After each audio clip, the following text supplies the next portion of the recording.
Most people believe money is about how much you earn. They focus on salary, on promotions, on the number that appears on a paycheck at the end of the month. And on the surface, that way of thinking feels logical. If you earn more, life should become easier. Stress should go down. Options should increase. But if income alone created wealth, then the highest earners would always be the most financially secure. Yet again and again, reality tells a different story. Some people earn a lot and still feel trapped. They feel pressure. They feel dependent on a lifestyle they can't step away from. Others earn less and feel calm. They feel flexible. They feel in control of their time. The difference isn't intelligence, it isn't luck, and it isn't hard work. The difference is how money is used. This is not about getting rich fast. It's not about hustle, pressure, or urgency. It's about understanding how wealthy people quietly think about money, and why that way of thinking slowly changes everything. Most people see money as something to spend. Some see it as something to save. But wealthy thinking treats money as something to deploy, a tool, a worker, a system. Money can either drain your energy or quietly multiply it. Used without intention, money creates stress. Used with structure, money creates space. That shift in perspective is where everything begins. Let's slow down and explore the differences, one by one. The first difference is this: wealthy people use money to buy freedom, not things.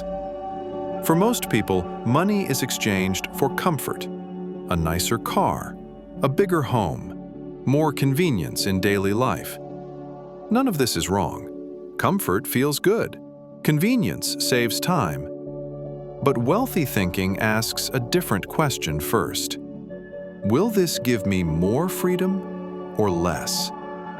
A high monthly payment might feel good today. It might impress others. It might even motivate you for a while. But it quietly commits future time and energy.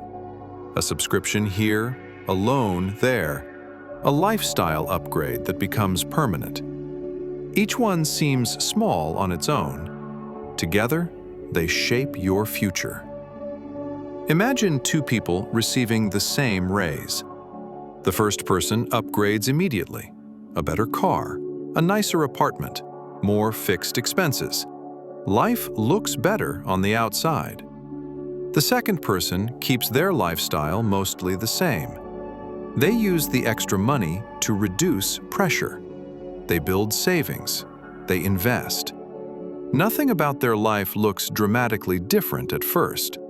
One feels richer right away. The other becomes richer slowly. And here is the quiet truth. Freedom doesn't announce itself. It doesn't show up with applause.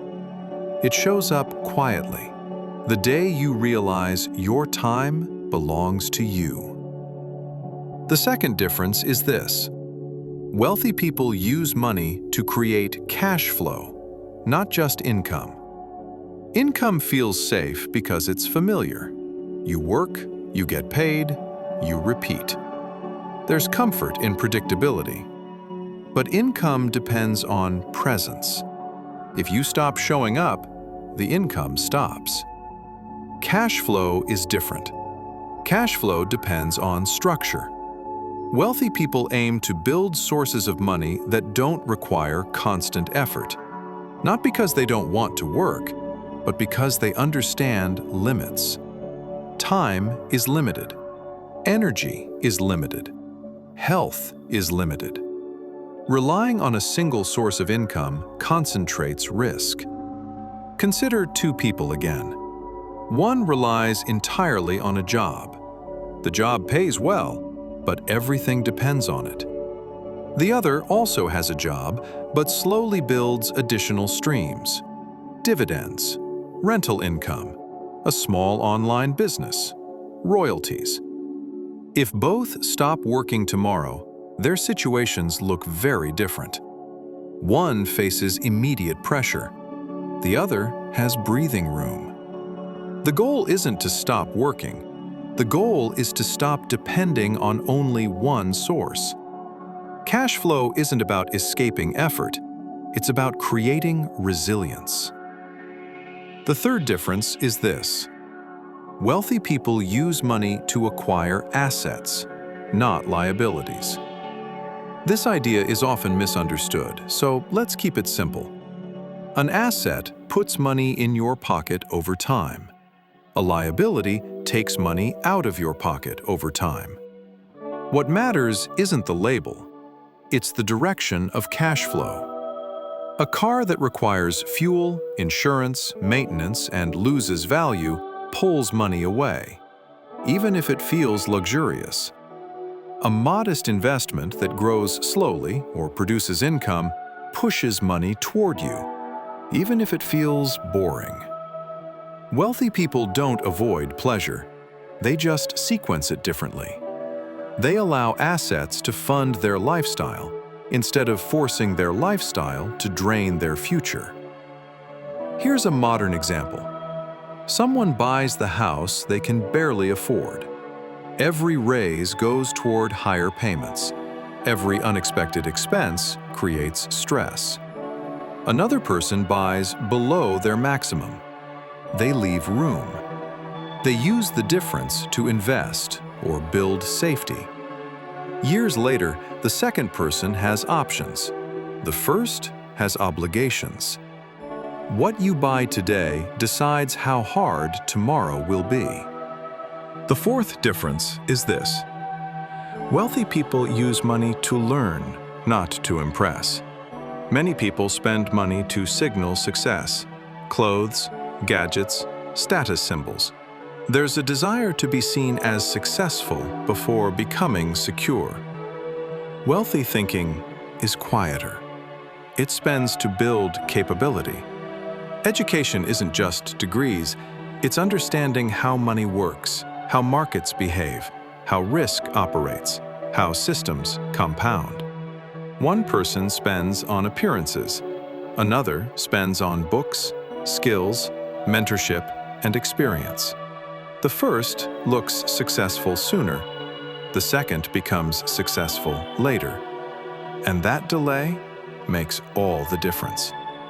What you know quietly shapes what you earn, and even more quietly shapes what you keep.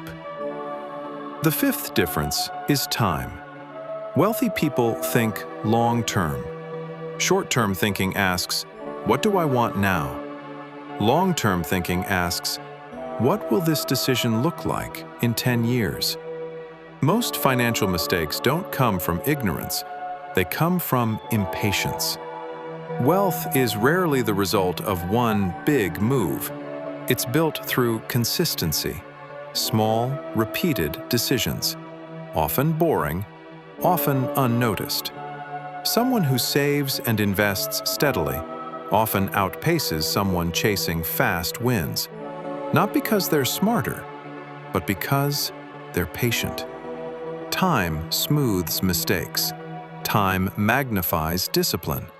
Time is the most powerful partner money can have. The sixth difference is risk. Wealthy people don't love risk. They love managed risk. They don't rush. They prepare before they act. They build buffers. They keep emergency reserves. They avoid fragile setups. They test ideas small before committing fully. This isn't fear, it's respect for uncertainty. Markets change, jobs disappear, life surprises everyone. Real confidence comes from preparation, not bravado. The final difference is this. Wealthy people use money to create options. Options to rest. Options to leave bad situations. Options to say no. Money used well creates flexibility. Money used poorly removes choice. Two people can live in the same world, face the same economy, experience the same events.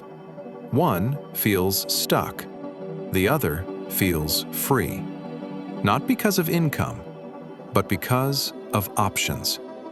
Money doesn't buy happiness, it buys options. And options change how life feels. You don't need to change everything overnight. You don't need to become extreme. Just become intentional. Ask calmer questions. Make quieter decisions. Build systems that support you instead of pressuring you. Let money work with you instead of against you.